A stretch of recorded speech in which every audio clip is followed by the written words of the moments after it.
আমাৰ ADRD আড্ডা YouTube চেনেলক আপোনালোকক স্বাগতম জনাইছোঁ।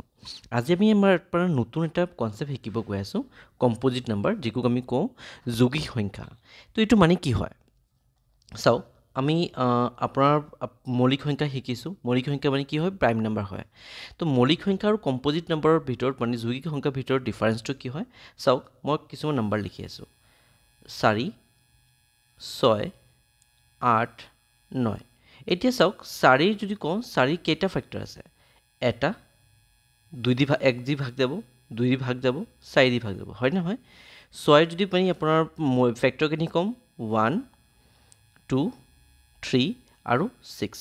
চেম টু চেম 8ৰ ফেক্টৰ কথা কওঁ 1, 2, 4 আৰু 8। 9ৰ ফেক্টৰ কথা কওঁ 1, 3 আৰু 9। এতিয়া আমি যিমানখিনি ফেক্টৰ চাই আছোঁ, যিমানখিনি নাম্বাৰখিনি চাইছোঁ 4, 6, 8, 9, এইখিনি নাম্বাৰখিনি আপোনাৰ যদি চাবলৈ যায়, গোটেইখিনি নাম্বাৰৰ যিটো ফেক্টৰ আছে, নাম্বাৰ অফ ফেক্টৰ আছে, এইটো দুটাতকৈ বেছি আছে। এতিয়া যদি কোনো সংখ্যা যাৰ ফেক্টৰ যদি কওঁ, মানে যিটো মানে ভাগ কৰিব পৰা নাম্বাৰখিনি কওঁ, এইটো যদি আপোনাৰ দুটাতকৈ বেছি হয়, এইখিনি নাম্বাৰ আমি কি কওঁ? Composite number. চ' আমি ক'ব পাৰোঁ any number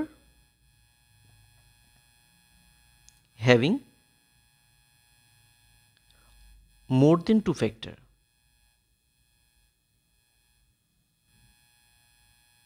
More than 2 factor.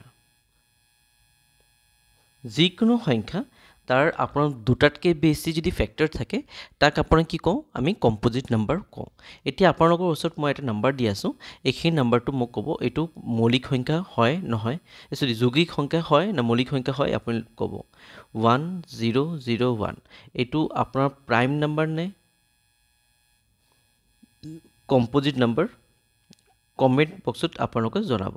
এইটো প্ৰাইম নাম্বাৰ হয় না কম্পজিট নাম্বাৰ হয়? কমেণ্ট বক্সত জনাব। Thank you so much for watching the video.